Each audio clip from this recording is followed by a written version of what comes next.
Malaysia airports holding பெர்ஹாட்டின் பங்குகளை வாங்கி விற்கும் பரிவர்த்தனையில் முறைகேடு ஏற்பட்டிருக்கிறது என கூறப்படும் குற்றச்சாட்டை ஊழியர் சேமநிதி வாரியம் EPF மறுத்துள்ளது.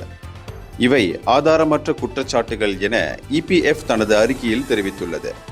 EPF-இன் சைனீஸ் வால் கொள்கைக்கு ஏற்ப பொது சந்தை தொடர்பாக வேலை புரியும் ஊழியர்களுக்கும் பொதுவில் பகிரப்படக்கூடாத தகவல்களுடன் வேலை புரியும் ஊழியர்களுக்கும் இடையில் எந்த ஒரு தகவல் பரிமாற்றமும் நடக்காமல் இருக்க அவர்களுக்கிடையில் தொடர்பு இல்லாத நிலையில்தான் EPF இயங்கி வருகிறது என்று அது தெரிவித்தது.